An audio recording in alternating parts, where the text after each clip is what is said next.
아줌마 술집 여자는 면회 안 돼. 젖을 다 내놓고 왔네. 위병소의 두꺼운 방탄 유리 너머로 툭 하고 던져진 말은 차가운 공기보다 더 날카롭게 고막을 파고들었다. 하늘에서는 축복처럼 한방눈이 펑펑 쏟아지고 있었지만 부대 정문 앞의 공기는 순식간에 진흙탕처럼 질척하고 더러워졌다.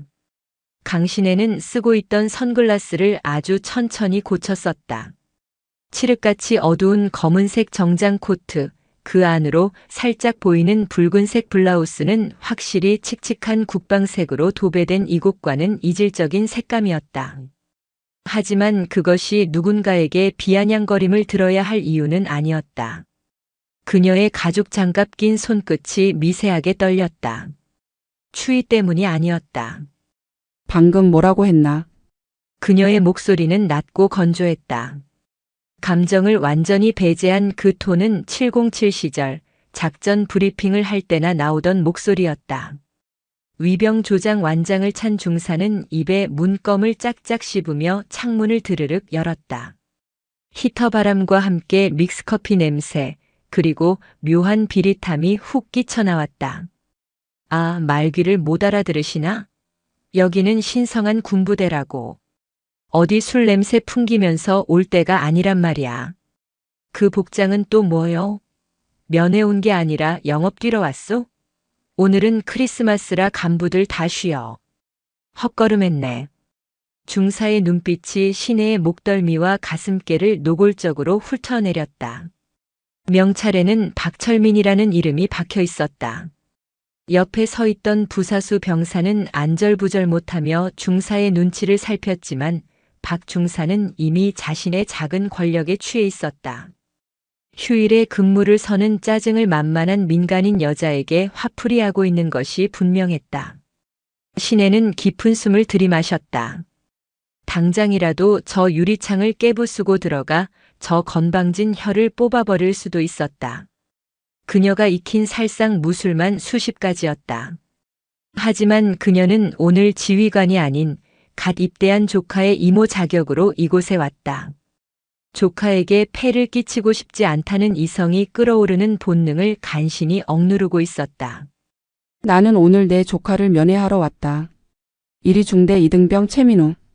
절차에 따라 신분증을 제시할 테니 위병소장에게 보고하고 문 열어.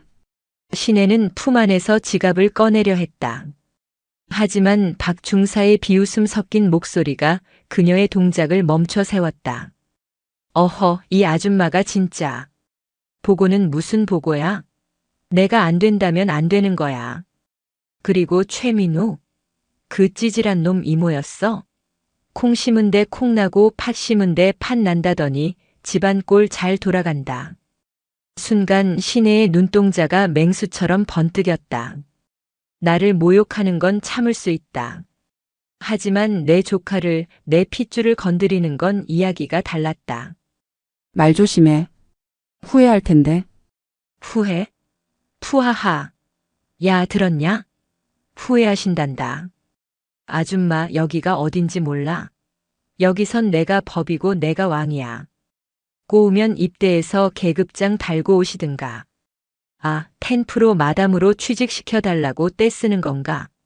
박 중사는 낄낄거리며 손에 들고 있던 지휘봉으로 위병소 유리창을 탁탁 두드렸다. 마치 동물원 원숭이를 구경하는 듯한 태도였다. 계급장이라. 신혜는 나직이 은졸였다. 그녀의 손이 코트 안주머니로 향했다. 어쭈? 뭐 꺼내려고? 담배? 라이터? 아님 명함이라도 주시게. 나중에 가게 놀러 오라고. 마지막 경고다. 문 열어. 아, 진짜 말 많네. 야, 상황실에 보고해. 정문에 거동 수상자 출연. 술 취해서 난동 부린다고 해. 헌병대 불러서 끌어내기 전에 좋은 말로 할 때 꺼져. 박 중사가 소리를 버럭 질렀다. 더 이상의 대화는 무의미했다. 말이 통하는 상대가 아니었다. 짐승에게는 짐승의 언어로, 군인에게는 계급의 언어로 말해줘야 했다. 신혜는 휴대폰을 꺼내 들었다. 액정 위로 눈송이가 하나 떨어져 녹아내렸다. 그녀는 저장된 단축 번호를 꾹 눌렀다. 신호음이 가는 동안에도 박중사의 조롱은 멈추지 않았다. 전화는 무슨 어디 기둥 서방한테라도 이르시게. 해봐. 내가 누군지 알아? 나 이 부대에서 10년 굴러먹은 박철민이야. 사단장님도 나 보면 껄껄 웃으면서 담배 나눠 피우는 사이라고. 뚜루루. 신호음이 3번 울리기도 전에 상대방이 전화를 받았다. 충성. 사단장입니다. 수화기 너머로 들려오는 중후한 목소리. 신혜는 박중사의 얼굴을 똑바로 응시하며 입을 열었다. 그녀의 입술 끝이 서늘하게 비틀려 올라갔다. 김 소장 나다. 707 강신혜. 전화기 너머에서 헉하고 숨을 들이키는 소리가 들렸다. 짧은 침묵 그리고 우당탕하고 무언가 넘어지는 소리가 이어졌다. 아마도 사단장이 너무 놀라 의자에서 일어난 모양이었다. 강 장군님? 아니 사령관님. 갑자기 어인일이십니까? 제게 미리 연락이라도 주셨으면 헬기라도 보냈을 텐데. 헬기라. 안 그래도 자네 헬기가 좀 필요할 것 같군. 예. 그게 무슨. 내가 지금 자네 부대 정문 위병소 앞이다. 신혜는 껌을 씹으며 짝다리를 짚고 있는 박중사와 눈을 맞췄다. 박중사는 여전히 상황 파악을 못한 채 사단장 좋아하시네라며 입모양으로 비아냥거리고 있었다. 그런데 자네 부하가 나보고 술집 여자라며 문전박대를 하는군. 젖을 다 내놓고 영업을 뛰러 왔냐고 묻더군. 성희롱은 덤이고. 전화기 너머의 침묵은 더욱 무거워졌다. 그 침묵은 폭풍 전야의 고요함과 같았다. 어느 놈입니까? 사단장의 목소리가 지옥 밑바닥에서 끓어오르는 듯 낮게 깔렸다. 박철민 중사라던데. 자네랑 담배도 나눠 피우는 막역한 싸이라면서 내가 그 우정을 방해한 건가? 사령관님, 지금 당장 그리로 가겠습니다. 5분, 아니 3분만 기다려 주십시오. 저 미친 새끼를 당장. 5분 주지. 헬기 띄워. 눈이 많이 오니 조심해서 오고. 신혜는 전화를 뚝 끊었다.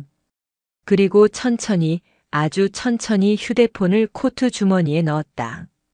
박중사는 뭔가 분위기가 심상치 않다는 것을 느꼈는지 씹던 껌을 멈추고 신혜를 노려보았다.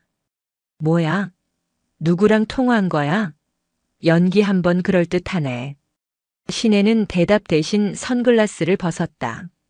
날카로운 눈매가 드러났다. 수많은 전장에서 적들의 숨통을 끊어놓았던 살기가 뚝뚝 떨어지는 눈빛이었다. 그녀는 위병소 창문에 가까이 다가가 나직하게 속삭였다. 박철민 중사. 그 서슬 퍼런 기세에 박중사가 움찔하며 한 걸음 뒤로 물러섰다. 왜 이름을 부르고 지랄이야. 지금 그 건방진 입 다물지 말고 계속 털어봐. 5분 뒤에도 그 입이 열려 있을지 궁금하니까.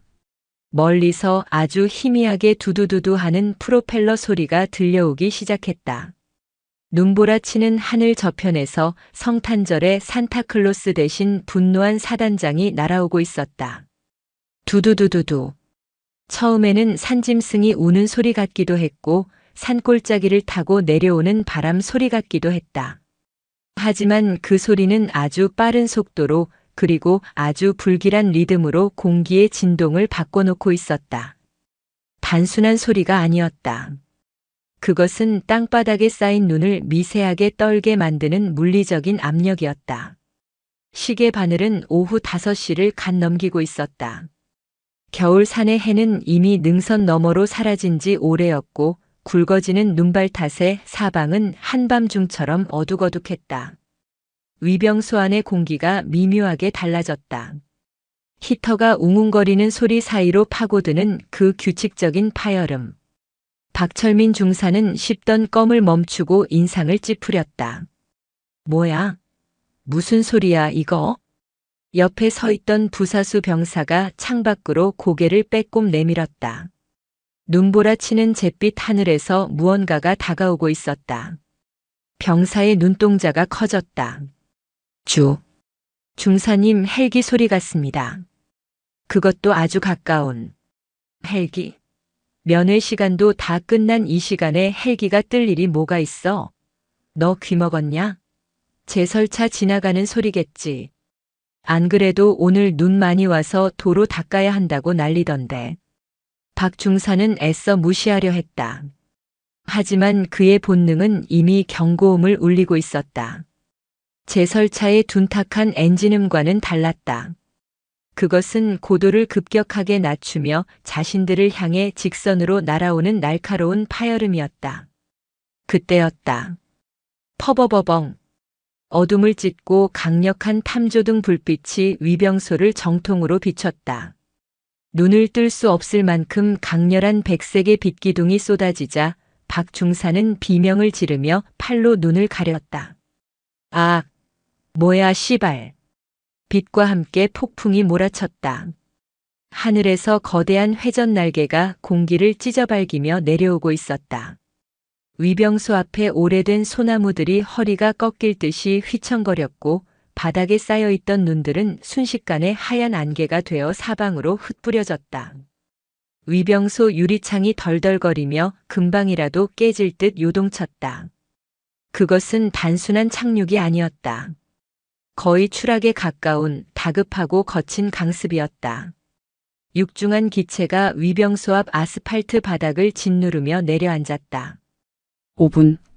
위병소 앞에 서 있던 시내는 그 거대한 바람을 온몸으로 맞으면서도 미동조차 하지 않았다. 그녀의 붉은 코트 자락과 긴 생머리가 미친 듯이 휘날렸지만 그녀는 마치 태풍의 눈처럼 고요했다. 그녀는 손목시계를 힐끗 보며 나직이 중얼거렸다. 면회 시간 끝났다고 핑계 대기에는 아직 1분 남았군. 헬기가 완전히 멈추기도 전이었다. 프로펠러가 일으키는 굉음 속에서 한 사내가 뛰어내렸다. 정복도 전투복도 아닌 헐렁한 야전 상의를 대충 걸친 모습. 머리에는 별 2개가 선명하게 박힌 철모를 삐딱하게 쓰고 있었다. 대한민국 육군 소장 제34보병 사단장 김영철이었다. 그는 헬기에서 뛰어내리자마자 바닥의 빙판에 미끄러져 휘청거렸다. 체면이고 뭐고 따질 겨를이 없어 보였다. 그는 흙탕물이 튀는 것도 아랑곳하지 않고 눈을 부릅뜬 채 위병소를 향해 전력 질주했다. 그의 뒤로 무장한 호위 병력들이 다급하게 따라붙었다. 박 중사는 멍하니 그 광경을 바라보았다. 다리가 풀려 주저앉을 뻔한 것을 간신히 창틀을 잡고 버텼다. 사단장님? 그의 입에서 바람 빠지는 소리가 새어나왔다. 저 사람이 왜 하필 지금, 왜 여기에? 머릿속이 하얗게 전멸했다. 면회 시간이 늦었다고 쫓아내려던 여자 하나 때문에 사단장이 직접 헬기를 타고 온다고. 상식적으로 말이 되지 않는 상황이었다. 김 소장은 숨을 헐떡이며 시내의 앞에 멈춰 섰다. 그리고 그 즉시 군화발 뒤꿈치를 딱 붙이며 절도 있는 거수 경례를 올렸다. 굉음 속에서도 그의 목소리는 쩌렁쩌렁하게 울려 퍼졌다. 충성. 사단장 소장 김영철. 강신의 사령관님의 방문을 신고합니다. 사령관. 강신의. 그 단어들이 박 중사의 귀에 꽂히는 순간 시간은 정지했다. 박 중사는 자신의 귀를 의심했다. 잘 못 들은 것이 분명했다. 술집 마담이라고 생각했던 저 여자가, 젖을 내놓고 영업 뛰러 왔냐고 비아냥거렸던 저 여자가, 사령관. 시내는 천천히, 아주 천천히 김 소장의 경례를 받았다. 그녀의 손이 우아하게 올라가 눈썹 끝에 머물렀다. 절도 있고 완벽한 각도.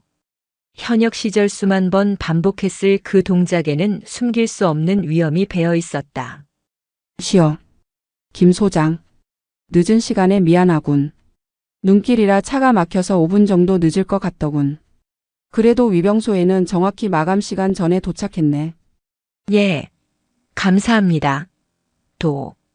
도착하셨으면 바로 연락을 주시지 그러셨습니까? 이 눈보라 속에 서 계시게 하다니 제 불찰입니다. 김 소장은 열중 쉬어 자세를 취하며 식은땀을 줄줄 흘렸다. 영하의 날씨였지만 그의 등은 이미 땀으로 흠뻑 젖어 있었다. 그는 707 시절 시내의 명성을 누구보다 잘 알고 있었다. 얼음 마녀 피의 여제. 그녀가 지나간 자리에는 적들의 시체조차 남지 않는다는 전설적인 인물.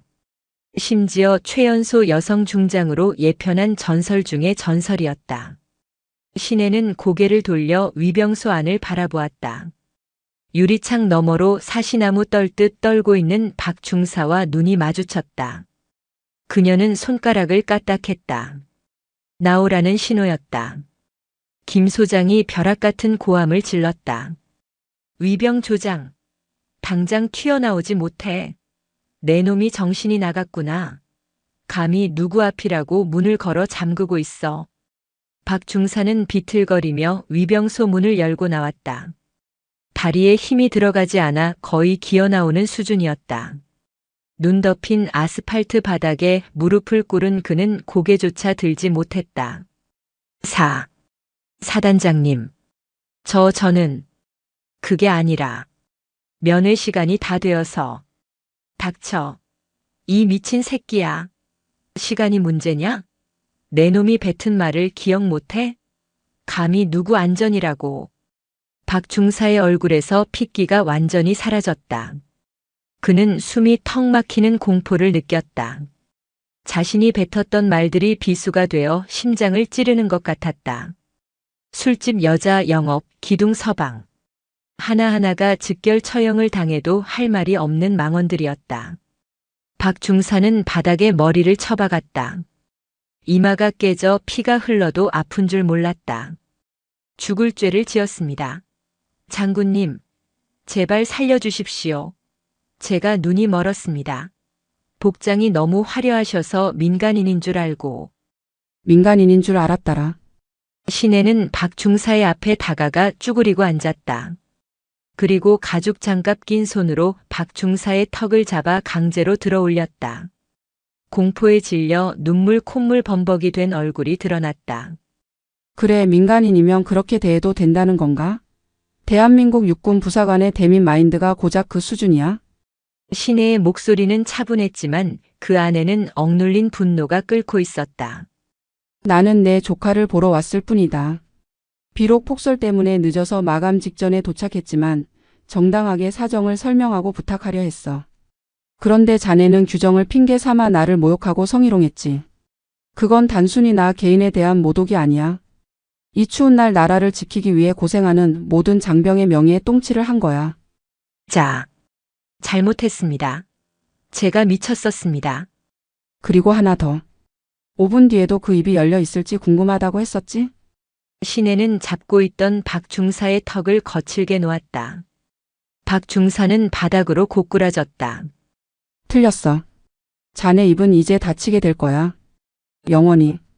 시내는 자리에서 일어났다. 그녀는 더 이상 박 중사를 쳐다보지도 않고 김 소장을 향해 고개를 돌렸다. 김 소장. 예. 사령관님. 이자 헌병대로 넘겨.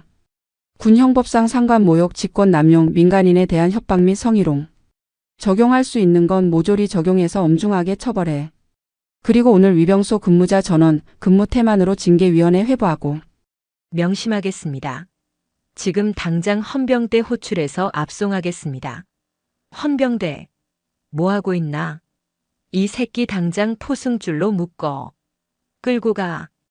뒤따라온 헌병들이 달려들어 박 중사를 제압했다. 박 중사는 발버둥 쳤지만 건장한 헌병들의 완력을 당해낼 수는 없었다. 장군님, 사단장님, 살려주십시오. 제가 가장입니다. 처자식이 있습니다. 제발요. 처절한 비명과 함께 박 중사가 질질 끌려갔다. 눈밭 위로 그가 남긴 긴 흔적이 선명하게 새겨졌다. 시내는 그 모습을 끝까지 지켜보지 않았다. 상황이 정리되자 김 소장이 땀을 닦으며 조심스럽게 다가왔다. 사령관님, 정말 면목 없습니다. 제가 교육을 어떻게 시켰길래 이런 일이. 자네 탓만은 아니겠지. 하지만 오늘 일은 확실히 짚고 넘어가야겠어. 물론입니다. 제 불찰입니다. 면회 시간이 조금 지났지만 사령관님을 위해서라면 특별히 면회실을 개방하겠습니다. 본청 귀빈실로 모실까요? 아니, 조카 녀석 꼴을 보니 귀빈실보다는 따뜻한 밥 한 끼 먹을 수 있는 곳이면 돼. 그냥 일반 면회실을 쓰게 해주게. 남들 눈에 띄지 않게 조용히. 아, 알겠습니다. 역시 배려가 깊으십니다. 그럼 제가 직접 면회실로 안내하겠습니다. 식사는 최고급으로 준비시키겠습니다. 신혜는 고개를 끄덕이며 김 소장을 따라 나섰다. 어둠이 짙게 깔린 영내로 들어서는 그녀의 발걸음은 무거웠다. 단순히 위병소에서의 불쾌함 때문만이 아니었다. 아까 박 중사가 무심코 내뱉었던 조카에 대한 비아냥거림이 계속 귓가에 맴돌았기 때문이다. 찌질한 놈. 단순히 군 생활에 적응 못하는 병사를 부르는 말일까? 아니면 그 뒤에 더 추악한 무언가가 숨겨져 있는 걸까? 707 시절 수많은 작전을 수행하며 발달한 그녀의 육감이 경고음을 보내고 있었다. 오늘 면회는 단순히 얼굴만 보고 끝날 자리가 아님을 그녀는 직감했다. 면회실의 공기는 무거웠다. 밖에서 몰아치는 눈보라 소리가 창문을 덜컹거리게 만들었지만 방 안의 적막함보다는 시끄럽지 않았다. 김영철 소장의 호들갑 덕분에 마련된 면회실은 평범한 병사들이 쓰는 공용 공간이 아닌 간부들이나 귀빈을 위해 따로 마련된 독방이었다. 테이블 위에는 김이 모락모락 나는 피자 2판과 양념치킨, 그리고 민우가 좋아한다던 따뜻한 갈비탕까지 한 상 가득 차려져 있었다. 기름지고 고소한 냄새가 방 안을 가득 채웠지만 강신혜는 식욕을 전혀 느끼지 못했다. 그녀의 시선은 굳게 닫힌 문고리에만 고정되어 있었다. 끽 하는 소리와 함께 문이 조심스럽게 열렸다. 실례하겠습니다. 쭈뼛거리며 들어오는 그림자. 헐렁한 주황색 활동복을 입고 머리를 짧게 깎은 청년. 조카 최민우였다. 입대한 지 겨우 3달. 아직 젖살이 빠지지 않아야 정상일 시기였지만 민우의 얼굴은 해골처럼 퀭했다. 눈 밑에는 짙은 다크서클이 턱까지 내려와 있었고 입술은 껍질이 벗겨져 하얗게 터 있었다. 무엇보다 신혜의 가슴을 철렁하게 만든 것은 그의 눈빛이었다. 생기라고는 찾아볼 수 없는 겁에 질린 초식동물의 눈. 민우야. 신혜가 자리에서 일어나며 나직이 이름을 불렀다. 민우는 움찔하며 어깨를 떨었다. 마치 자신의 이름을 부르는 것이 또 다른 짓이나 얼차려의 시작인 줄 아는 것처럼. 이 이모. 민우는 믿기지 않는다는 듯 눈을 비볐다. 진짜 이모네. 와. 꿈인 줄 알았어. 행정반에서 면회라고 하길래 또 누가 장난치는 줄 알고. 앉아. 날씨 춥지? 따뜻한 거 좀 먹자. 신혜는 애써 밝은 미소를 지으며 민우의 손을 이끌어 의자에 앉혔다. 민우는 테이블 가득 차려진 음식을 보더니 눈이 휘둥그레졌다. 와, 이거 다 뭐야? 피자에 치킨에. 대박이다. 너 먹이려고 사왔지. 눈치 보지 말고 얼른 먹어. 식겠다. 민우는 허겁지겁 젓가락을 들었다. 갈비탕 국물을 한 숟가락 떠먹더니 이내 피자 한 조각을 집어 입안 가득 우겨 넣었다. 씹지도 않고 삼키는 수준이었다. 볼이 미어터지도록 음식을 밀어넣는 모습은 배고픔이라기보다는 생존을 위한 처절한 몸부림처럼 보였다. 신혜는 말없이 물컵을 밀어주었다. 목이 메어 캑캑거리면서도 민우는 먹는 것을 멈추지 않았다. 천천히 먹어. 누가 뺏어 먹니? 응. 아니, 너무 맛있어서. 부대밥이랑은 완전 다르네. 민우가 닭다리를 집으려 손을 뻗었다. 그 순간이었다. 신혜의 매서운 눈썰미가 민우의 손등을 포착했다. 활동복 소매가 살짝 걷히면서 드러난 손목과 손등. 그곳은 엉망진창이었다. 단순한 겨울철 동상으로 튼 상처가 아니었다. 무언가 거친 물건에 긁히고 찍히고 딱지가 앉았다가 다시 터진 흔적들이 역력했다. 손톱 밑은 까맣게 변색되어 있었고 손가락 마디마디가 부자연스럽게 부어 있었다. 잠깐. 신혜가 민우의 손목을 낚아챘다. 아! 민우가 자지러지듯 비명을 지르며 손을 빼려 했다. 신혜는 놓아주지 않았다. 그녀는 민우의 소매를 걷어 올렸다. 손목 위쪽으로 시퍼런 멍자국이 띠를 두르고 있었다. 누군가 밧줄이나 끈으로 강하게 결박했던 흔적, 혹은 군화발로 지식여 밟은 자국이었다. 방 안의 공기가 순식간에 차갑게 식었다. 신혜의 눈동자가 흔들렸다. 이것은 훈련 중 부상이 아니었다. 명백한 폭행의 흔적이었다. 이게 뭐야? 신혜의 목소리가 낮게 깔렸다. 민우는 황급히 소매를 내리며 시선을 피했다. 아무것도 아니야. 그냥 작업하다가. 다들 이래. 겨울이라서. 거짓말하지 마. 이모가 군 생활을 몇 년을 했는데 작업 상처랑 구타 흔적을 구분 못할 것 같아. 신혜는 민우의 턱을 부드럽게 감싸 자신을 보게 했다. 민우의 눈동자가 불안하게 흔들렸다. 솔직하게 말해. 누가 그랬어? 민우는 입을 꾹 다물었다. 말하면 죽는다 라는 공포가 그를 지배하고 있는 듯 했다. 민우야. 이모 알지? 이모 707 출신이야. 내가 말 안 해도 이 부대 뒤집어 엎어서 범인 찾아낼 수 있어. 하지만 내 입으로 듣고 싶어. 그래야 이모가 널 확실하게 지켜줄 수 있으니까. 신혜의 단호하지만 따뜻한 목소리에 억눌러왔던 민우의 감정둑이 터졌다. 그렁그렁하던 눈물이 뚝뚝 떨어져 갈비탕 국물 위로 파문을 일으켰다. 이모. 그래 말해봐. 행보관님이. 행정보급관? 상사? 민우는 고개를 끄덕이며 흐느꼈다. 김철수. 행보관님이. 매일 창고로 불러서. 불러서 뭐라는데? 그냥. 기분 나쁘다고. 너 같은 고문관 새끼 때문에 중대 분위기 망친다고. 엎드려 뻗쳐 시켜놓고 군화발로 차고. 장갑도 안 끼우고 제설 작업시키고.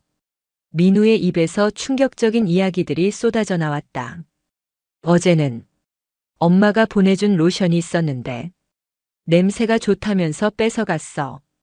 돌려달라고 하니까. 군발이 새끼가 무슨 피부 관리냐 기집애처럼 군다면서 머리통을. 민우는 말을 잇지 못하고 엉엉 울음을 터뜨렸다. 너무 힘들어. 이모. 나 진짜 죽고 싶어. 신혜는 피가 거꾸로 솟는다는 말이 무슨 뜻인지 실감했다. 단순히 군기가 센 부대라고 생각했던 예상이 완전히 빗나갔다. 이건 군기가 아니었다. 범죄였다. 계급이라는 절대적인 권력을 이용해 약자를 유린하고 착취하는 가장 비열하고 더러운 범죄. 신혜는 떨고 있는 민우를 안아주었다. 앙상해진 조카의 등뼈가 손끝에 느껴졌다. 그녀의 가슴 속에서 뜨거운 불덩이가 치밀어 올랐다. 아까 위병소에서 느꼈던 분노는 예고편에 불과했다. 그 자식 지금 어디 있어? 아마 행정반 옆에 있는 휴게실에. 오늘은 당직이라. 알았어. 밥 먹고 있어. 다 식겠다. 신혜는 민우를 자리에 다시 앉히고 눈물을 닦아주었다. 그리고 테이블 위에 놓인 휴지로 민우의 코를 풀어주었다. 어릴 때 해주던 그 모습 그대로였지만 신혜의 눈빛만은 달랐다. 민우야. 이모가 아주 잠깐 어디 좀 다녀올게. 여기서 꼼짝 말고 밥 먹고 있어. 알았지? 이모, 어디 가려고? 사고 치면 안 돼. 우리 행보관님 진짜 무서운 사람이야. 사단장님이랑도 친하대. 민우의 걱정스러운 말에 신혜는 싸늘하게 웃었다. 친하다라. 그 친분 오늘부로 작사를 내주지. 신혜는 자리에서 일어났다. 코트 자락을 휘날리며 문을 나서는 그녀의 뒷모습에서 시퍼런 살기가 피어올랐다. 복도에는 김영철 소장의 보좌관인 대위가 대기하고 있었다. 신혜가 나오자 대위가 벌떡 일어나 경례를 했다. 충성. 식사는 입에 맞으십니까? 신혜는 대위의 인사를 무시하고 차갑게 명령했다. 김 소장 연결해. 지금 당장. 대위는 신혜의 살벌한 기세에 눌려 허둥지둥 무전기를 꺼냈다. 사단장님, 강 장군님께서 찾으십니다. 잠시 후 무전기 너머로 김 소장의 목소리가 들려왔다. 예, 사령관님. 불편하신 점이라도. 김 소장. 자네 부대 행정보급관 중에 김철수라는 자가 있나? 김철수 상사 말입니까? 예, 있습니다.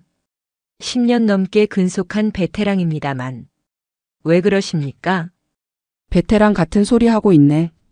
그 베테랑이라는 작자가 내 조카를 샌드백 취급하고 물품 갈취에 인격 모독까지 서슴지 않았더군. 예. 그게 무슨. 긴 말 안 하겠네. 지금 당장 김철수 상사 그리고 해당 중대장, 대대장까지 싹 다 연병장으로 집합시켜. 5분 준다. 안 그러면 내가 직접 행정반으로 쳐들어가서 그 자식 멱살 잡고 끌고 나올 테니까. 전화기 너머에서 김 소장의 거친 숨소리가 들렸다. 사태의 심각성을 파악한 것이었다. 지금 당장 조치하겠습니다. 감히 사령관님 조카를. 제가 직접 박살을 내겠습니다. 아니, 자네는 구경이나 해. 박살은 내가 낼 테니까. 신혜는 무전기를 대위에게 던지듯 넘겨주었다. 그리고 건물 밖으로 발걸음을 옮겼다. 밖은 여전히 눈보라가 휘몰아치고 있었다. 하얀 눈이 세상을 덮고 있었지만 이 부대의 썩은 환부를 가리기에는 역부족이었다. 신혜는 눈을 맞으며 행정반 건물을 노려보았다.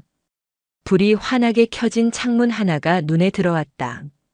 저곳 어딘가에 자신을 왕이라 착각하는 쥐새끼 한 마리가 숨어 있을 것이었다. 기다려라. 내가 뺏어간 로션값 아주 비싸게 치르게 해줄 테니. 중대 행정반 옆 휴게실이라는 팻말이 붙은 방은 김철수 상사의 개인 왕국이었다. 병사들이 잠시 쉬어야 할 공간이었지만 실상은 김 상사의 전용 아지트로 변질된 지 오래였다. 방 안은 후끈했다. 규정보다 훨씬 높은 온도로 설정된 히터가 빵빵하게 돌아가고 있었고 큼지막한 TV에서는 예능 프로그램이 시끄럽게 떠들고 있었다. 좋다. 김철수 상사는 소파에 비스듬히 누워 배를 극적였다.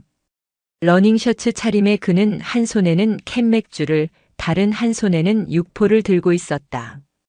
그의 앞 테이블에는 병사들에게서 압수한 컵라면과 과자들이 수북이 쌓여 있었다. 보급품 관리라는 명목으로 빼돌린 것들이었다. 김 병장. 야, 물 안 가져오냐? 김 상사가 방문을 향해 소리쳤다. 잠시 후 안경 쓴 병장 하나가 쭈뼛거리며 들어왔다. 부르셨습니까, 행보관님? 야, 임마. 내가 라면 물 끓이라고 한 지가 언젠데 아직도 안 가져와? 빠져가지고 씨. 죄송합니다. 취 사장에 물이 안 나와서 옆 중대까지 가서 받아오느라. 핑계는 확 그냥. 야, 저기 있는 거나 좀 발라봐라. 김 상사가 턱짓으로 테이블 구석을 가리켰다. 그곳에는 고급스러운 용기에 로션이 하나 놓여 있었다. 어제 전입 신병 최민우의 관물대를 뒤지다 발견한 물건이었다. 뚜껑을 열자 은은한 허브 향이 퍼졌다. 이야, 냄새 죽이네. 이거 꽤 비싼 거라며? 강남 아줌마들이나 쓰는 거라던데. 김 병장은 입술을 깨물며 로션통을 집어들었다. 민우가 어머니에게 선물 받았다며 아끼던 것이었다.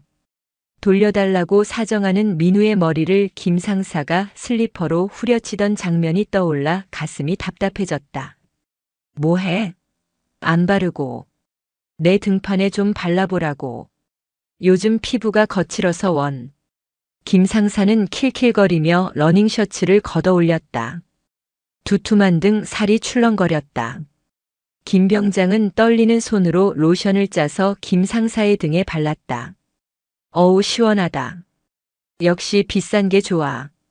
그 찌질한 최민우 놈 피부 호강시켜줘봤자 군 생활하는데 도움도 안 되는 거 내가 대신 써주는 게 애국이지, 안 그러냐? 그렇습니다. 김 병장은 억지로 대답했다. 속에서는 천불이 났지만 이 부대에서 김 상사의 눈밖에 나면 남은 군 생활이 지옥이 된다는 것을 너무나 잘 알고 있었다. 근데 오늘따라 밖이 왜 이렇게 시끄럽냐? 헬기 소리도 들리는 것 같고. 김 상사는 TV를 보며 건성으로 물었다. 아, 사단장님께서 갑자기 순실을 오셨다는 이야기가 있습니다. 뭐? 영감탱이가 이 밤중에? 크리스마스에 할 일도 없나? 에이, 귀찮게 시리. 뭐 우리 중대까지 오겠냐? 위병소나 좀 털고 가시겠지. 김 상사는 대수롭지 않게 여기며 육포를 씹었다. 그는 사단장 김영철 소장과 동양 출신이라는 이유로 꽤나 두터운 신임을 받고 있었다. 몇 번의 감사 위기도 사단장의 비호 아래 능구렁이처럼 빠져나갔던 그였다. 그때였다. 쾅 하고 휴게실 문이 부서질 듯 열렸다. 아이씨, 깜짝이야. 어떤 놈이야? 김 상사가 욕설을 내뱉으며 벌떡 일어났다. 문 앞에는 얼굴이 하얗게 질린 중대장이 서 있었다. 행보관님, 큰일 났습니다. 지금 당장 연병장으로 집합하랍니다. 아니, 중대장님 노크도 없이. 누가 집합하랍니까? 대대장님입니까? 오늘 당직 사령이 누군데? 사단장님입니다. 아니, 사단장님이 모시고 온 분이. 아무튼 지금 빨리 나가셔야 합니다. 완전 군장 찰 시간도 없습니다. 그냥 몸만 튀어오랍니다. 중대장의 다급한 태도에 김 상사는 그제야 사태가 심상치 않음을 느꼈다. 그는 입가에 묻은 육포 부스러기를 훔치며 투덜거렸다. 아니 무슨. 이 추운 날에. 알겠습니다. 옷만 좀 입고. 옷 입을 시간 없습니다. 지금 당장. 중대장은 김 상사의 팔을 잡아 끌었다. 김 상사는 슬리퍼 바람에 야전상에 하나만 겨우 걸친 채 밖으로 끌려나갔다. 복도에 나서자마자 살을 애는 듯한 냉기가 몰아쳤다. 하지만 그보다 더 무서운 것은 건물을 감싸고 있는 침묵이었다. 평소라면 왁자지껄했을 생활관이 쥐 죽은 듯 조용했다. 연병장으로 향하는 길, 눈보라는 더욱 거세져 있었다. 이미 연병장 한가운데에는 몇 명의 인형이 서 있었다. 대대장, 작전장교 그리고 사단장 김영철 소장이 뒷짐을 지고 서 있었다. 김 소장의 표정은 도살장에 끌려가는 소처럼 어두웠다. 뭐야, 분위기 왜 이래? 김 상사는 본능적으로 움츠러들었다. 그는 허둥지둥 달려가 김 소장 앞에 섰다. 충성. 행정보급관 상사 김철수 집합했습니다. 김 소장은 대답 대신 김 상사를 쏘아보았다. 그 눈빛에는 실망감과 분노 그리고 공포가 뒤섞여 있었다. 김 상사, 너 오늘 제삿날인 줄 알아라. 예. 사단장님, 그게 무슨 말씀이신지. 그때 어둠 속에서 또 하나의 인형이 걸어 나왔다. 붉은 코트 대신 검은색 군용 우위를 어깨에 걸친 여자. 긴 생머리가 바람에 흩날리고 있었지만 그녀가 뿜어내는 기운은 주변의 눈보라를 잠재울 만큼 압도적이었다. 강신혜였다. 그녀는 천천히, 아주 천천히 김 상사의 앞으로 다가왔다. 그녀의 군화 발자국 소리가 눈 밟는 소리와 함께 뽀드득, 뽀드득 울렸다. 마치 저승사자의 발소리 같았다. 김 상사는 멍하니 그녀를 바라보았다. 처음 보는 여자였다. 민간인? 하지만 사단장이 꼼짝도 못하고 서 있는 걸 보면 보통 인물은 아니었다. 자네가 김철수인가? 신혜가 물었다. 그 목소리에는 감정이 거세되어 있었다. 너무나 차가워서 오히려 뜨겁게 느껴지는 목소리. 네. 그렇습니다만 누구십니까? 김 상사가 되물었다. 신혜는 대답 대신 김 상사에게 한 걸음 더 다가갔다. 코끝에서 은은한 허브 향이 났다. 민우의 로션 냄새였다. 신혜의 입꼬리가 비틀렸다. 냄새 좋네. 그거 자네 건가? 아, 이거 말입니까? 예, 제가 쓰는 겁니다만. 김 상사는 얼떨결에 거짓말을 했다. 본능적인 방어 기제였다. 짝. 날카로운 파열음이 연병장을 갈랐다. 김 상사의 고개가 90도로 꺾였다. 눈앞에서 별이 번쩍였다. 뺨이 불타오르는 듯한 통증이 뒤늦게 밀려왔다. 김 상사는 비명을 지르며 뺨을 감싸쥐었다.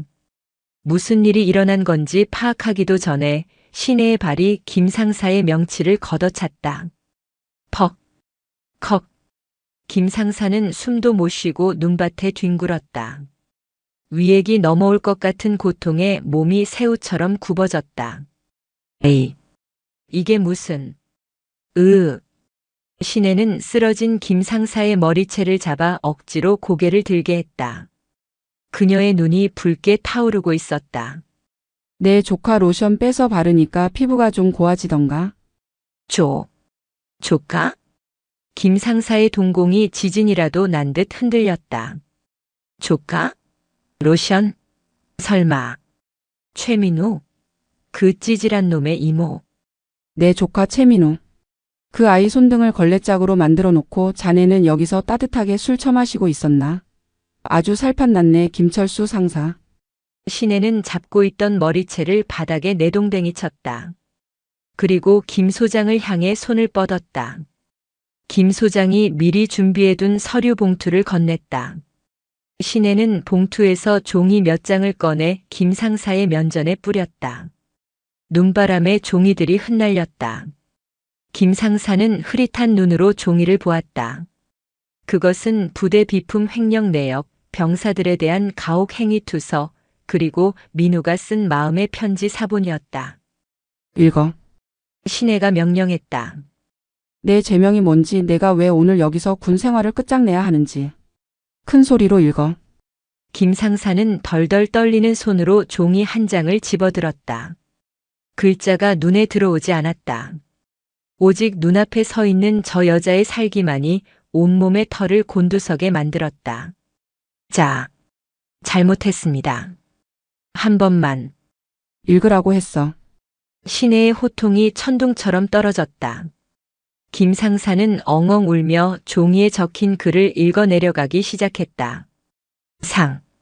상사 김철수는 지위를 이용하여 소속대 병사들의 물품을 갈취하고 그의 목소리는 눈보라 속에 힘없이 흩어졌다. 하지만 신혜는 만족하지 않았다. 이것은 시작일 뿐이었다. 이 썩어 빠진 악습의 고리를 끊어내기 위해서는 더 확실한 본보기가 필요했다. 목소리가 작다. 사단장, 대대장, 그리고 전 병력이 들을 수 있게 더 크게 읽어. 내가 얼마나 추악한 인간인지 내 입으로 만천하에 고해. 신혜는 차가운 눈으로 김 상사를 내려다보았다. 쥐새끼가 덫에 걸려 발버둥 치는 꼴. 그녀는 오늘 밤 이 연병장을 정의의 심판대로 만들 작정이었다. 눈은 계속 내리고 있었지만 김 상사가 흘리는 식은땀과 눈물은 멈출 줄 몰랐다.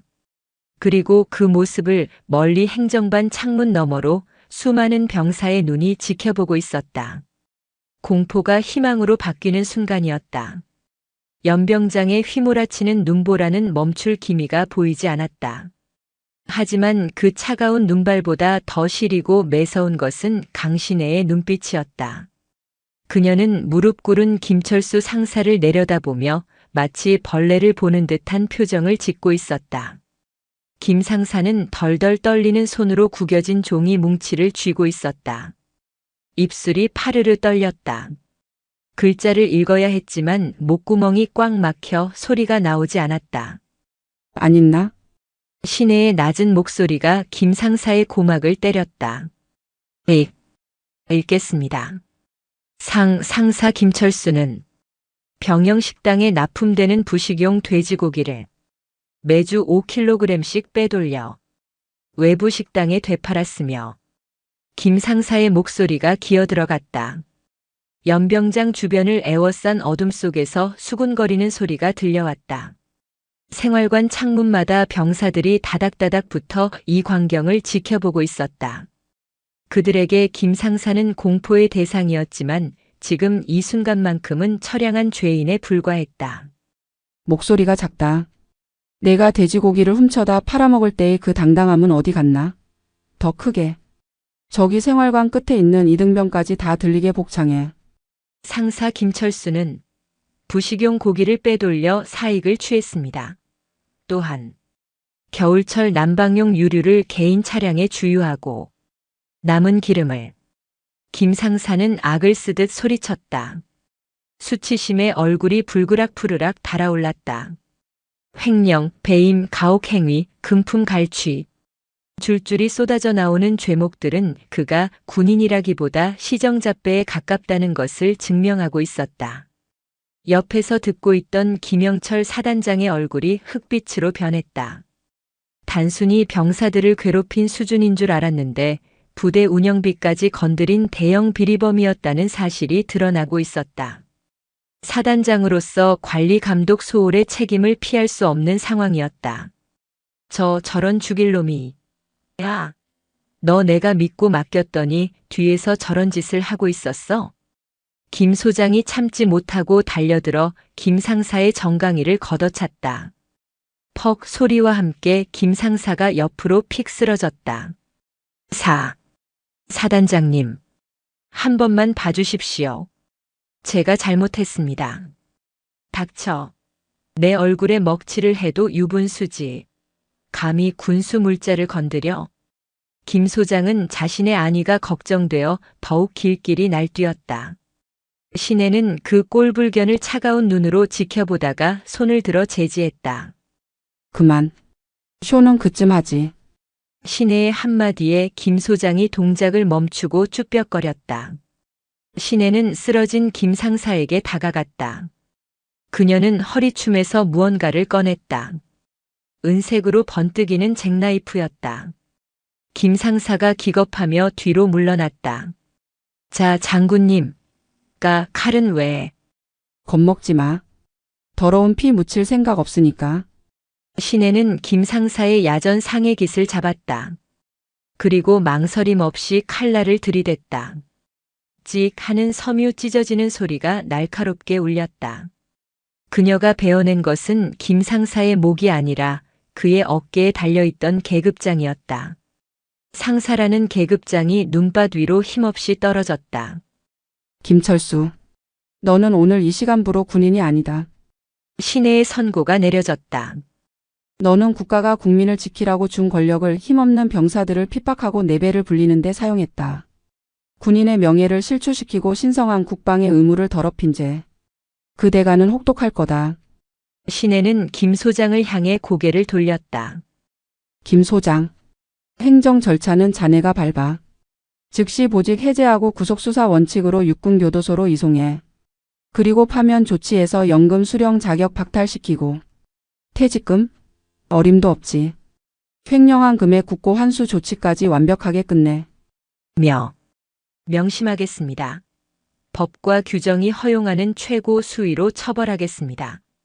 헌병대, 뭐하냐? 이 범죄자 새끼 당장 끌고 가. 헌병들이 달려들어 김철수의 양팔을 꺾어 올렸다. 포승줄이 그의 손목을 파고들었다. 이건 무효야. 사단장님, 제가 바친 게 얼만데 이러십니까? 장군님, 제발요. 우리 애가 대학생입니다. 등록금 내야 합니다. 김철수는 발악했다. 자신이 바친 뇌물 이야기까지 꺼내며 물귀신 작전을 쓰려 했다. 김 소장의 얼굴이 사색이 되어 소리쳤다. 저희 맘마가. 제갈 물려. 빨리 차에 태워. 헌병들이 김철수의 입을 틀어막고 짐짝처럼 질질 끌고 갔다. 눈밭에는 그가 끌려간 자국과 함께 찢어진 계급장만이 덩그러니 남았다. 처절한 몰락이었다. 상황이 정리되자 연병장에는 다시 정적이 찾아왔다. 하지만 그 정적은 아까와는 달랐다. 공포가 거치고 난 뒤의 후련함, 그리고 폭풍이 지나간 뒤의 묘한 고요함이었다. 시내는 찢어진 계급장을 군화발로 꾹 밟았다. 그리고 비벼 껐다. 마치 담배꽁초를 끄듯이. 중대장, 대대장 앞으로. 시내의 호출의 뒤에 서 있던 두 장교가 화들짝 놀라 튀어나왔다. 충성. 중대장 대위 이민석. 충성. 대대장 중령 박성훈. 두 사람은 사시나무 떨듯 떨고 있었다.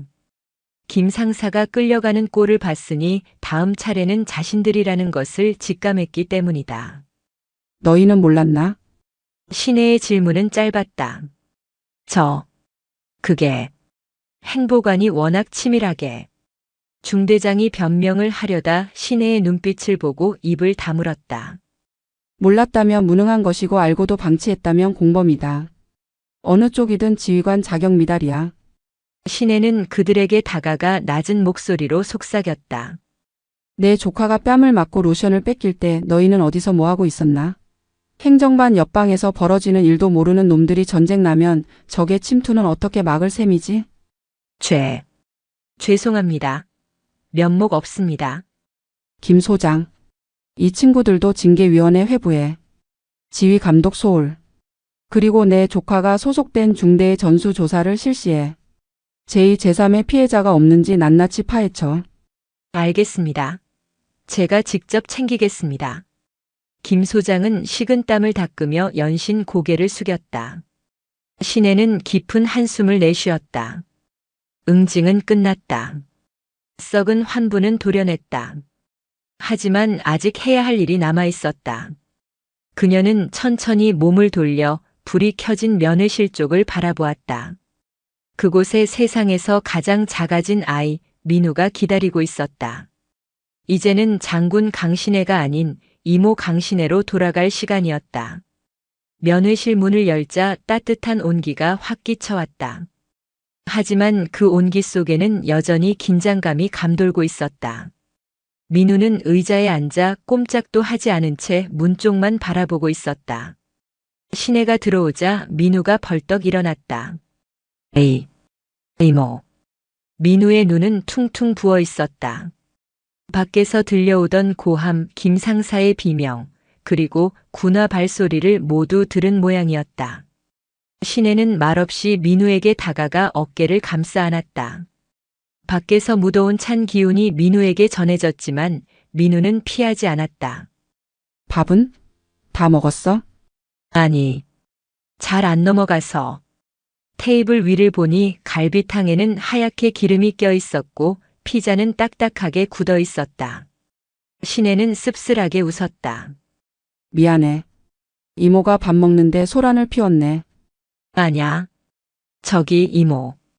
행보관님은 어떻게 됐어? 민우가 조심스럽게 물었다. 목소리에 두려움과 호기심이 섞여 있었다. 군대라는 곳이 참 웃겨. 계급장 하나 떼고 나면 아무것도 아닌 아저씨일 뿐인데 그게 달려있을 땐 왜 그리 무서운지. 신혜는 의자를 끌어당겨 민우의 맞은편에 앉았다. 김철수 상사는 이제 군인이 아니야. 죄를 지었으니 벌을 받으러 갔어. 아주 오랫동안 춥고 외로운 곳에서 반성하게 될 거야. 진짜? 다시는 안 와? 응. 다시는 내 앞에 나타나지 못해. 그리고 너를 괴롭히던 그 누구도 이제 너를 건드리지 못할 거야. 중대장, 대대장에게도 엄포를 놓았으니까. 민우의 표정이 묘하게 일그러졌다. 안도감, 그리고 믿기지 않는다는 얼떨떨함. 그동안 억눌려왔던 공포가 해소되면서 다리가 풀리는지 털썩 주저앉았다. 다행이다.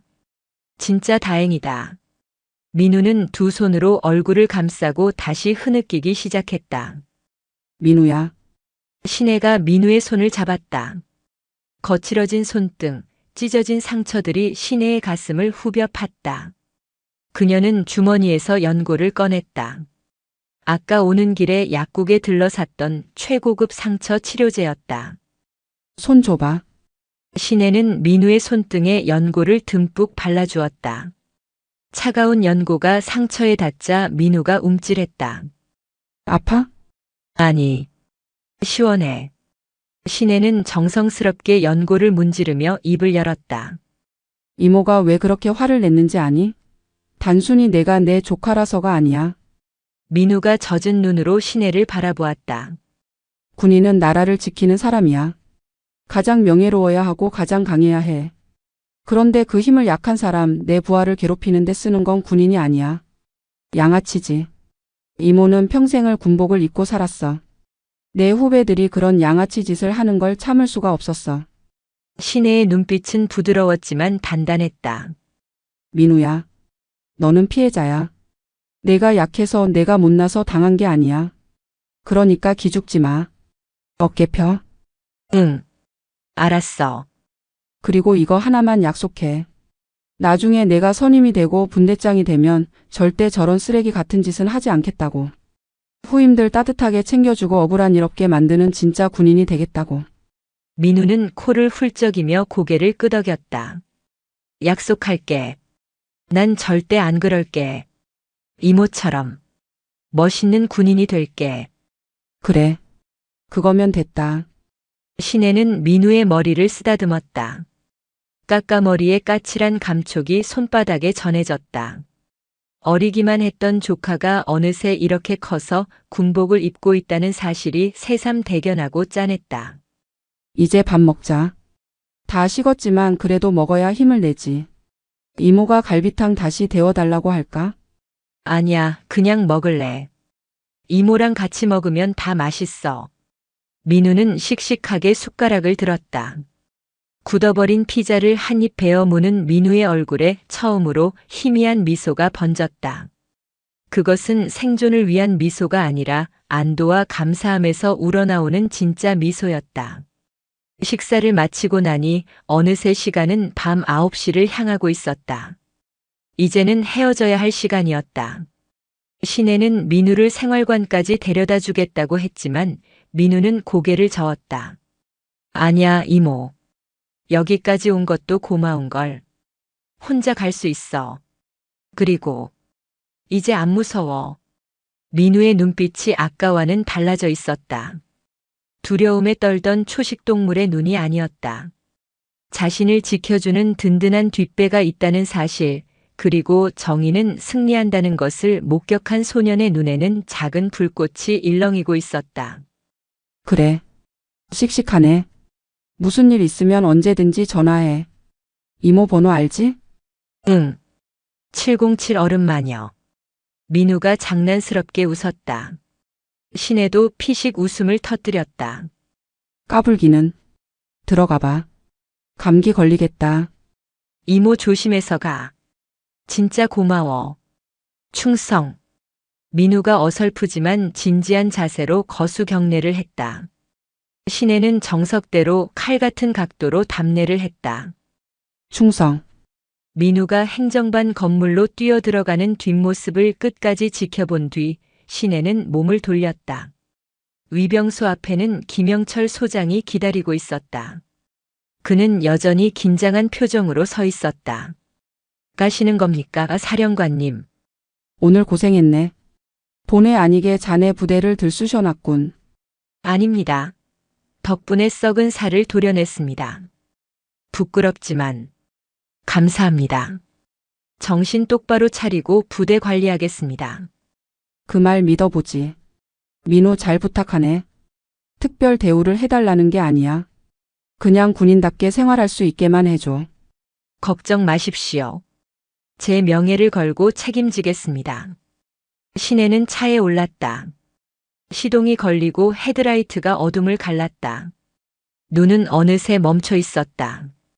구름 사이로 둥근 달이 얼굴을 내밀고 있었다. 하얗게 덮인 세상은 고요하고 평화로워 보였다. 하지만 신혜는 알고 있었다. 이 평화는 거저 얻어지는 것이 아님을. 누군가는 싸워야 하고 누군가는 분노해야 지켜질 수 있음을. 그녀는 백미러로 멀어지는 부대를 바라보며 중얼거렸다. 메리 크리스마스 민우야. 차가운 겨울밤 707 출신 최연소 여성 중장의 성탄절은 그렇게 뜨겁게 저물어가고 있었다. 하지만 그녀의 이야기는 이제부터가 진짜 시작일지도 몰랐다. 아직 세상에는 뜯어내야 할 썩은 계급장들이 너무나 많았으니까. 서울로 돌아가는 고속도로는 한산했다. 밤새 내리던 눈도 그치고 차가운 아스팔트 위에는 제설차들이 뿌려놓은 염화칼슘이 하얗게 말라붙어 있었다. 강신혜는 운전대를 잡은 손에 힘을 주었다. 조카의 억울함을 풀어주었고 부대 내의 썩은 환부를 도려냈다. 모든 것이 해결된 것처럼 보였다. 하지만 707 시절부터 단련된 그녀의 직감이라는 놈이 계속해서 뒷목을 간지럽히고 있었다. 뭔가 개운치 않았다. 김철수 상사가 연병장에서 읽어내려갔던 죄목들. 횡령한 부식과 기름의 양은 일개 상사가 혼자서 처리하기에는 너무 방대했다. 매주 5kg의 고기, 드럼통 단위의 기름. 이걸 부대 밖으로 빼돌리려면 위병소를 통과해야 하고 장부가 조작되어야 하며 무엇보다 밖에서 이걸 받아주는 확실한 장물아비가 있어야 한다. 김 상사 혼자 벌인 일이라고. 사단장과 형님 동생 하는 사이라는 이유만으로 그게 가능했을까? 그때 조수석에 던져두었던 휴대폰 진동이 웅웅거렸다. 발신자 이름은 박 실장. 현역 시절 그녀의 전속 부관이었고 지금은 민간정보회사에서 일하고 있는 믿음직한 후배였다. 박 실장. 이 늦은 시간에 무슨 일이야? 사령관님, 아니 누님. 부탁하신 김철수 상사 뒷조사 결과가 좀 흥미로워서요. 그냥 넘기기엔 찜찜해서 바로 연락드렸습니다. 신혜의 눈매가 가늘어졌다. 역시 뭔가 있었다. 말해봐. 김철수 그 양반 통장 내역이 아주 화려합니다. 군인 월급으로는 절대 감당 못할 씀씀이도 그렇지만 매달 말일마다 정체불명의 계좌로 거액이 이체되고 있었습니다. 어디로? 칠성유통이라는 법인 계좌인데 겉으로는 식자재 납품 업체로 되어 있습니다. 그런데 재미있는 건 이 회사 대표가 지역 조폭 출신이라는 겁니다. 일명 독사라고 불리는 장두식이라는 자입니다. 독사. 이름부터 비릿한 피냄새가 났다. 그래서? 김철수가 빼돌린 고기랑 기름 전부 이 칠성유통 창고로 들어갔습니다.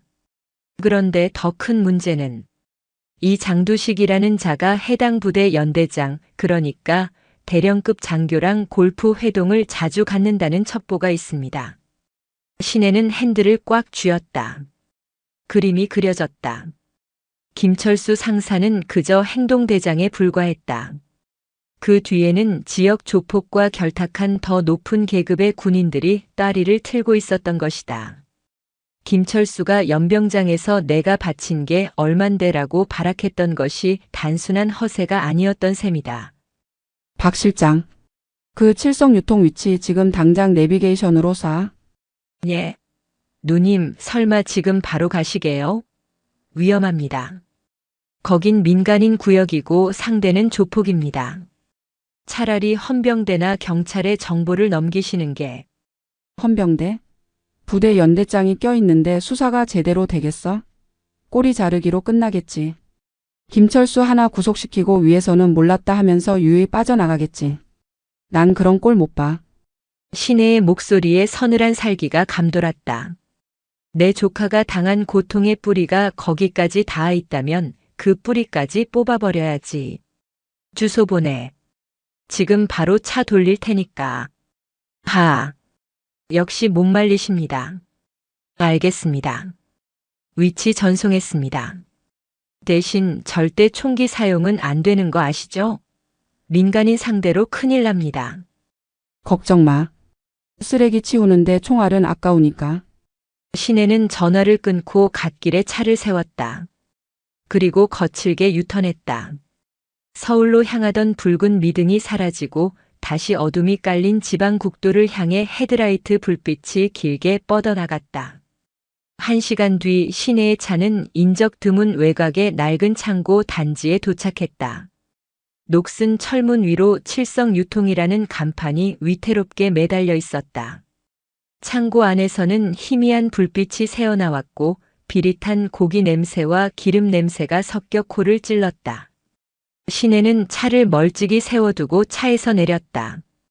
붉은 코트를 벗어 뒷좌석에 던져두고 활동하기 편한 검은색 셔츠와 슬랙스 차림으로 몸을 풀었다. 가죽 장갑을 고쳐 끼는 그녀의 손길에서 딱딱 하는 뼈마디 소리가 났다. 그녀는 정문을 향해 뚜벅뚜벅 걸어갔다.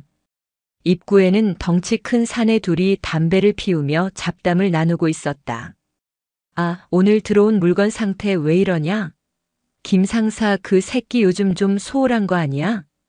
그러게 말입니다. 형님한테 말씀드려서 손 좀 봐야지 원.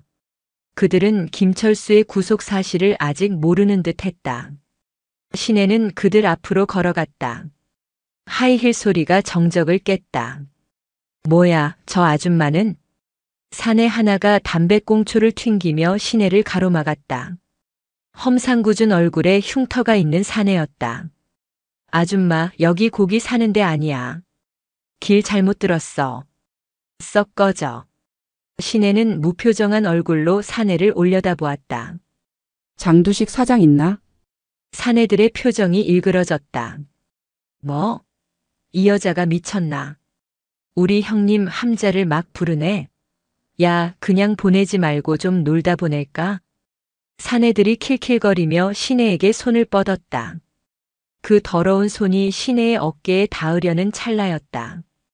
퍽! 둔탁한 소리와 함께 사내의 몸이 허공으로 붕 떴다. 시내의 발차기가 사내의 턱에 정확히 꽂힌 것이었다. 사내는 비명도 지르지 못하고 쓰레기 더미 위로 처박혔다. 뭐야 이년. 옆에 있던 다른 사내가 놀라 주머니에서 잭나이프를 꺼내 들었다. 하지만 그가 칼을 펼치기도 전에 시내의 주먹이 그의 명치를 파고들었다. 컥! 숨이 턱 막힌 사내가 무릎을 꿇자 시내는 가볍게 그의 손목을 비틀어 칼을 빼앗았다. 그리고 칼날을 접어 바닥에 던져버렸다. 사장실 어디야? 시내는 고통에 몸부림치는 사내의 머리채를 잡고 물었다. 아, 안쪽. 2층. 시내는 사내를 기절시키고 창고 문을 열었다. 안에서는 10여 명의 사내들이 화투판을 벌이거나 술을 마시고 있었다. 한쪽 구석에는 군부대 마크가 찍힌 박스들이 산더미처럼 쌓여 있었다. 확실한 물증이었다. 문이 열리고 낯선 여자가 들어오자 왁자지껄하던 창고 안이 순식간에 조용해졌다. 누구냐 너? 가운데 앉아있던 뱀 문신이 목까지 올라온 남자가 천천히 일어났다. 독사 장두식이었다. 시내는 입가에 차가운 미소를 머금었다. 장무라비 잡으러 왔다. 내 놈들 꼬리가 너무 길어서 밟혀 죽겠더라고. 창고 안의 공기가 팽팽하게 당겨진 활시위처럼 긴장감으로 가득 찼다. 독사 장두식은 씹고 있던 오징어를 바닥에 뱉으며 시내를 위아래로 훑어보았다. 장무라비. 어디서 굴러먹던 개뼈다귀 같은 년이. 야, 애들 교육을 어떻게 시키길래 잡상이니 여기까지 기어들어와. 장두식의 손짓의 주변에 있던 10여 명의 건달들이 강목과 쇠파이프를 집어들고 일어섰다. 그들의 눈빛에는 흉포함이 가득했다. 보통 여자라면 그 기세에 눌려 주저앉았겠지만 시내는 오히려 가볍게 목을 좌우로 꺾으며 몸을 풀었다. 말이 기네. 오늘 좀 피곤하니까 빨리 끝내자. 시내의 도발에 건달 하나가 고함을 지르며 달려들었다. 인연이 죽고 싶어 환장했나. 붕. 쇠파이프가 시내의 머리를 노리고 날아왔다. 하지만 시내는 그 궤적을 이미 읽고 있었다. 그녀는 상체를 살짝 숙여 공격을 피함과 동시에 달려든 건달의 품으로 파고들었다. 퍽. 시내의 팔꿈치가 건달의 턱을 올려쳤다. 건달은 혀를 깨물며 뒤로 넘어갔다. 시내는 쓰러지는 건달의 쇠파이프를 낚아챘다. 이제 무기는 그녀의 손에 있었다. 다음. 시내의 차가운 선언에 건달들이 멈칫했다. 저 여자는 보통이 아니다. 그제야 그들은 사태 파악을 하기 시작했다. 하지만 장두식이 뒤에서 고함을 질렀다. 뭐해? 병신들아. 여자 하나 못 잡고 다 덤벼. 죽여서라도 끌고 와. 보스의 명령에 5명이 동시에 달려들었다. 시내의 눈이 매섭게 빛났다. 다대일 전투. 707 시절 밥 먹듯이 했던 훈련이었다. 그녀에게 이 정도는 몸풀기 수준도 안 되었다. 깡, 까강. 쇠파이프와 강목이 부딪히는 소리가 요란하게 울렸다. 시내는 마치 춤을 추듯 유려한 몸놀림으로 공격을 흘려보냈다. 그녀의 움직임에는 군더더기가 없었다. 최소한의 동작으로 상대의 급소를 타격하고 관절을 꺾고 무게 중심을 무너뜨렸다. 아, 내 다리. 크악. 비명소리가 연달아 터져 나왔다. 1분도 채 되지 않아 바닥에는 끙끙 앓는 건달들이 질비했다. 시내는 숨 하나 흐트러지지 않은 채 손에 들고 있던 찌그러진 쇠파이프를 바닥에 던졌다. 이제 남은 건 장두식과 그의 측근 2명뿐이었다. 장두식의 얼굴에서 여유가 사라졌다. 그는 품 안에서 사시미 칼을 꺼내 들었다. 너 정체가 뭐야? 경찰? 검찰? 대한민국 예비역. 시내는 짧게 대답하며 천천히 장두식을 향해 걸어갔다. 그 군용 박스들 그리고 내놓은 금고에 있을 이중 장부. 그거 가지러 왔다. 군인들 등쳐먹고 내 조카 같은 애들 굶기면서 배 불리니까 좋던가. 이 씨발. 뚫린 입이라고. 장두식이 칼을 휘두르며 달려들었다. 조폭 보스답게 칼 쓰는 솜씨가 예사롭지 않았다. 날카로운 칼날이 시내의 복부를 스치듯 지나갔다. 셔츠 단추 하나가 떨어져 나갔다. 하지만 시내는 물러서지 않았다. 그녀는 장두식의 손목을 노렸다. 칼이 다시 들어오는 순간 시내는 반사적으로 장두식의 손목을 낚아채 반대 방향으로 비틀었다. 우드득. 으악. 뼈 부러지는 소리와 함께 장두식이 칼을 놓쳤다. 시내는 놓치지 않고 장두식의 오금을 걷어차 무릎 꿇린 뒤 그의 팔을 뒤로 꺾어 제압했다. 아까 그 기세는 어디 갔나? 독살하더니 지렁이만도 못하네. 시내는 장두식의 머리를 바닥에 쳐박았다. 장부 어디 있어? 몰라. 배째. 그래? 배를 째는 건 내 전문 분야는 아니지만 손가락 하나씩 부러뜨리는 건 꽤 잘해. 시내가 장두식의 검지 손가락을 잡고 천천히 뒤로 꺾었다. 아, 알았어. 알았다고. 저기, 사무실 책상 밑 금고. 비밀번호는 7788이야. 장두식은 고통을 이기지 못하고 술술 불었다. 시내는 그를 기절시키고 사무실로 향했다. 책상 밑 금고를 열자 현금 다발과 함께 두툼한 장부 하나가 나왔다. 시내는 장부를 펼쳤다. 예상대로였다. 김철수 상사의 이름은 물론이고 그 위로 줄줄이 엮인 이름들이 적혀 있었다. 그리고 맨 윗줄 가장 많은 액수가 적힌 이름. 제34사단 일연대장 대령 최무성. 시내의 눈이 차갑게 가라앉았다. 연대장. 부대의 살림을 책임지고 병사들을 보살펴야 할 지휘관이 민간 조폭과 결탁해 군수 물자를 팔아먹고 있었다니. 이것은 단순한 비리가 아니라 매국 행위나 다름없었다. 시내는 휴대폰을 꺼내 장부 내용을 사진으로 찍어 박 실장에게 전송했다. 박 실장 확인했지? 원본은 내가 챙겨간다. 이 자료 국방부 조사본부랑 언론사 사회부 기자들에게 동시에 뿌려. 내일 아침 뉴스 일면은 이걸로 도배한다. 와우. 대여 중에서도 특대여를 낚으셨네요. 누님, 뒷감당 괜찮으시겠어요? 저쪽에서 가만히 안 있을 텐데. 감당? 그건 그놈들이 해야지. 건드려서는 안 될 벌집을 건드린 건 내가 아니라 그놈들이야. 시내는 장부를 품에 넣고 창고를 나섰다. 바닥에는 여전히 신음하는 건달들이 널브러져 있었다. 그녀는 그들을 쳐다보지도 않고 자신의 차로 향했다. 차에 올라타 시동을 걸자 라디오에서 크리스마스 캐럴이 흘러나오고 있었다. 고요한 밤, 거룩한 밤. 시내는 피식 웃었다. 오늘 밤은 결코 고요하지 않았다. 하지만 이 소란 덕분에 내일부터 민우와 다른 병사들은 조금 더 따뜻하고 배부른 겨울을 보낼 수 있을 것이다. 그녀는 엑셀을 밟았다. 이제 남은 건 하나. 이 더러운 먹이 사슬의 정점에 있는 자 연대장 최무성을 끌어내리는 것뿐이었다.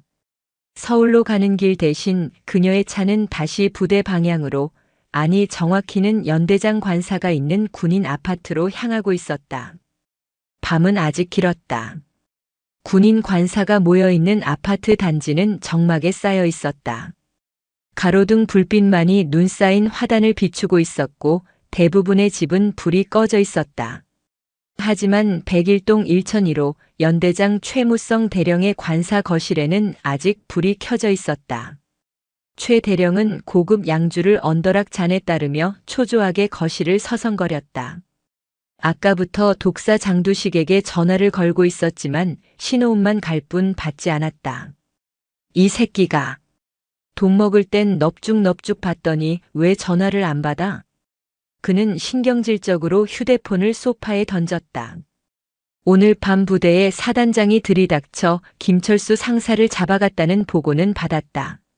하지만 그는 크게 걱정하지 않았다. 김철수는 꼬리일 뿐이고 자신은 몸통이었다. 꼬리가 잡혔다고 몸통까지 죽으라는 법은 없었다.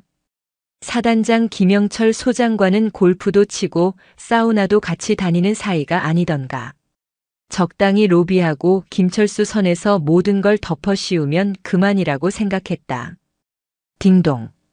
초인종 소리가 정막을 깼다. 최 대령은 시계를 보았다. 새벽 2시가 넘은 시간이었다. 누구야? 이 시간에. 그는 인터폰 화면을 확인했다. 모자를 푹 눌러 쓴 코트 차림의 여자였다. 화면이 어두워 얼굴이 잘 보이지 않았다. 누구요? 문 열어. 최무성. 스피커를 타고 흘러나오는 목소리는 서늘했다. 반말이었다. 최 대령의 미간이 구겨졌다. 뭐야? 당신 누구야? 어디서 감히 연대장 관사에 와서 행패야? 장두식이가 안부 전해달라더군. 7788 금고 비밀번호와 함께. 그 한마디에 최 대령의 심장이 덜컥 내려앉았다. 장두식? 금고? 비밀번호? 그것은 오직 자신과 장두식만이 아는 비밀이었다. 그는 떨리는 손으로 문 열림 버튼을 눌렀다. 도어락이 해제되는 소리와 함께 현관문이 열렸다. 강신혜가 뚜벅뚜벅 걸어 들어왔다. 그녀의 검은 셔츠에는 핏자국이 희미하게 묻어 있었고 헝클어진 머리카락에서는 화약 냄새 대신 비릿한 쇠 냄새가 났다. 나 당신. 정체가 뭐야? 독사는? 장두식이는 어떻게 됐어? 최 대령이 뒷걸음질 치며 물었다. 신혜는 대답 대신 품에서 장부 한 권을 꺼내 거실 테이블 위에 툭 던졌다.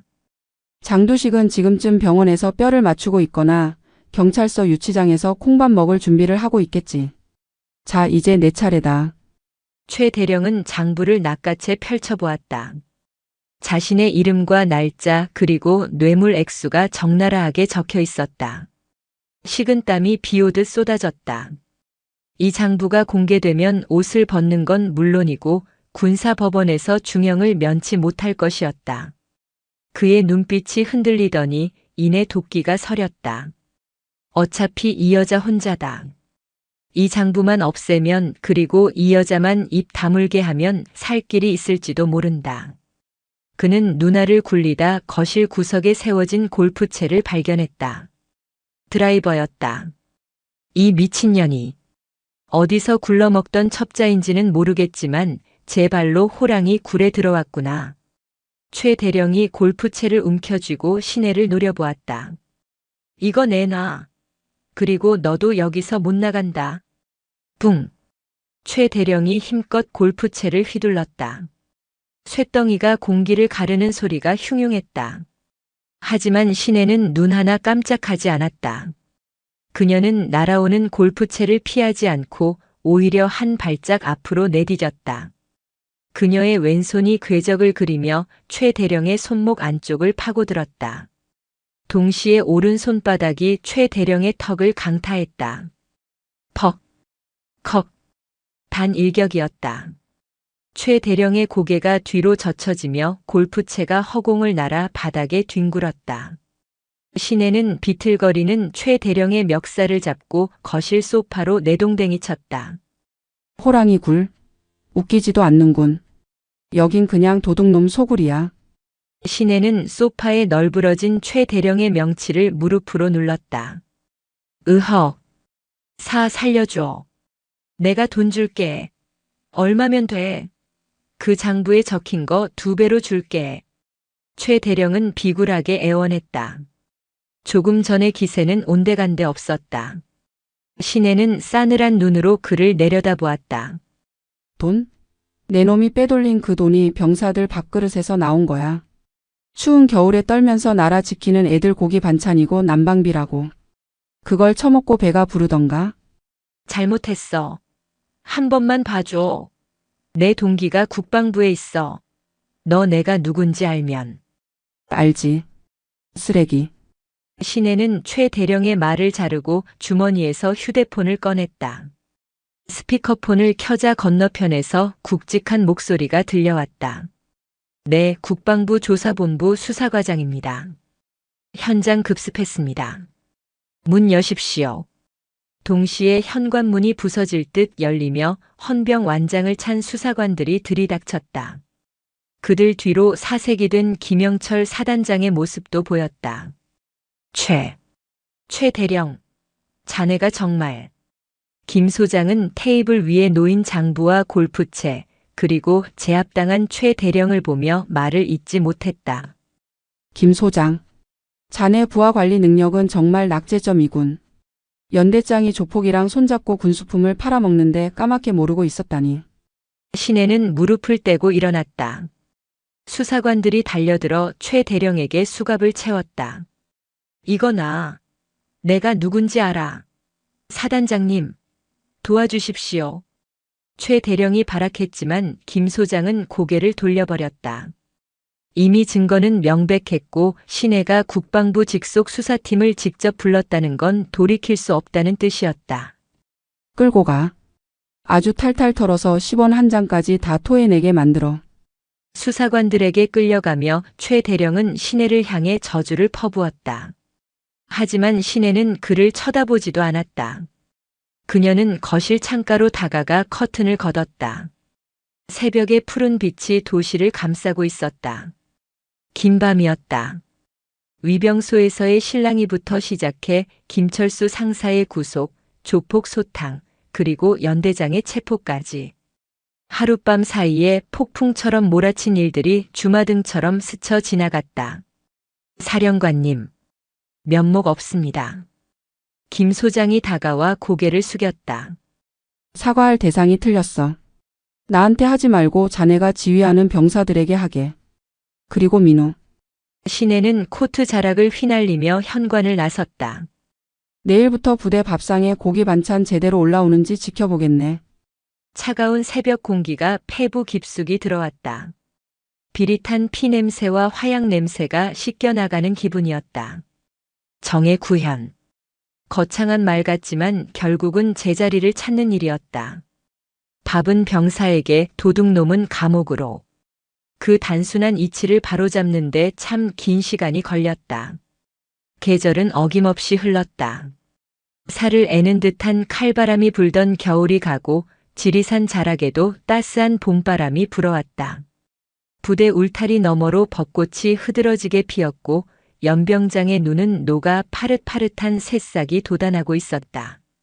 주말 면회실 앞은 가족과 연인을 만나러 온 면회객들로 북적였다.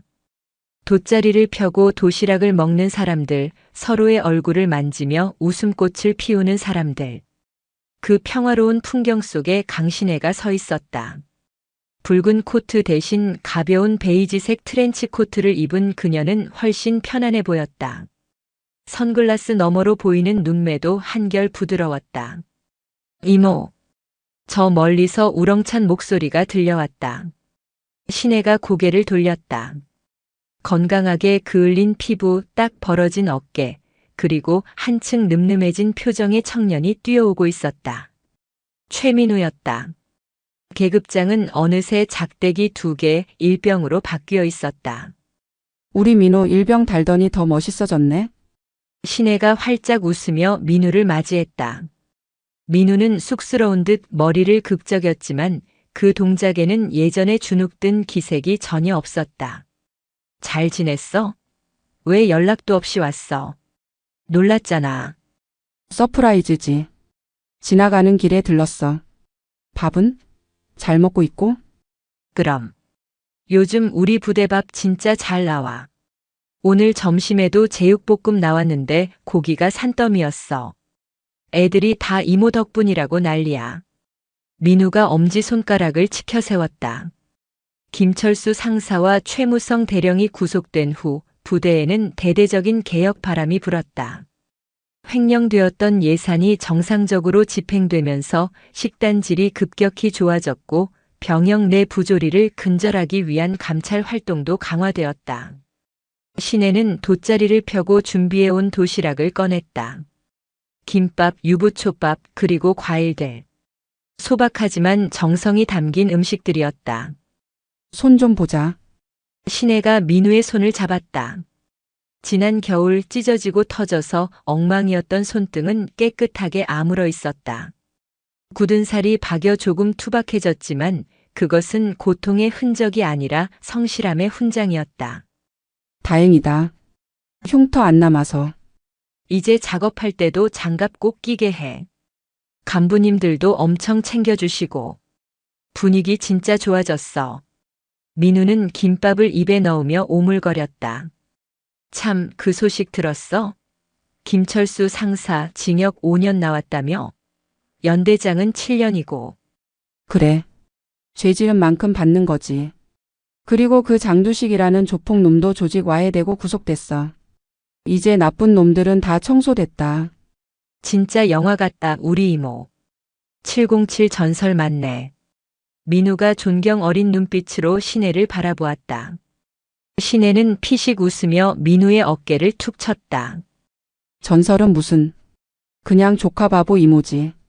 두 사람은 벚꽃잎이 날리는 연병장을 바라보며 도란도란 이야기를 나누었다. 훈련 이야기, 여자친구 사귀고 싶다는 고민, 저녁하면 뭐 할지 같은 평범하고 소소한 이야기들. 지난 겨울 공포에 떨며 눈물 젖은 피자를 먹던 그날과는 천지 차이였다. 민우야. 응? 군 생활 힘들지? 아무리 좋아졌다고 해도 군대는 군대니까. 신혜의 질문에 민우는 잠시 생각하더니 고개를 끄덕였다. 힘들지. 춥고 덥고 졸리고. 가끔은 집에 가고 싶고. 민우는 씩 웃었다. 근데 견딜만해. 나만 힘든 거 아니잖아. 내 옆에 전우들도 있고 밖에서 나 응원해주는 가족들도 있고. 그리고 무엇보다 민우가 신혜를 똑바로 바라보았다. 내가 지켜야 할 것들이 있다는 게 꽤 멋진 일이더라고. 이모가 왜 평생 군복을 입었는지 조금은 알 것 같아. 신혜의 가슴 한구석이 뭉클해졌다. 어리기만 했던 녀석이 어느새 진짜 군인이 되어가고 있었다. 그녀는 민우의 머리를 쓰다듬어 주었다. 다 컸네 내 새끼. 그럼 이모는 이제 걱정 안 해도 되겠네? 당연하지. 이제 707 어른 마녀 조카답게 특급 전사도 따고 분대장도 달 거야. 지켜봐줘. 면회 시간이 끝나가고 있었다. 안내 방송이 흘러나오자 아쉬운 표정의 병사들이 하나둘 일어났다. 신혜는 자리에서 일어나 돗자리를 정리했다. 들어가. 다음 휴가 때 맛있는 거 사줄게. 응. 이모도 조심해서 가. 진짜 고마워 항상. 민우는 다시 한번 거수 경례를 했다. 각이 딱 잡힌 절도 있는 경례였다. 신혜도 마주 경례했다. 충성. 민우가 씩씩하게 생활관으로 뛰어가는 모습을 보며 신혜는 차에 올랐다. 시동을 걸고 부대를 빠져나오는 길, 백미러 속에 펄럭이는 태극기가 보였다. 그리고 그 아래 평화롭게 훈련을 받고 있는 병사들의 모습이 스쳐 지나갔다. 지난 겨울의 폭풍은 지나갔다. 썩은 가지를 잘라낸 자리에는 새살이 돋았고 그 땅은 더욱 단단해졌다. 신혜는 창문을 열었다. 향긋한 꽃내음이 차 안으로 들어왔다. 그녀는 선글라스를 고쳐 썼다. 이제 그녀는 다시 일상으로 돌아간다. 하지만 언젠가 또다시 누군가가 정의를 위협하고 약자를 괴롭힌다면 그때는 주저없이 다시 붉은 코트를 입고 나타날 것이다. 707 출신 최연소 여성 중장 강신혜의 전쟁은 아직 끝나지 않았으니까. 다만 지금은 이 평화로운 봄을 만끽할 시간이었다. 차는 벚꽃 터널을 지나 뻥 뚫린 도로를 향해 시원하게 내달렸다. 그녀의 입가에 옅은 미소가 번졌다. 참으로 좋은 날이었다.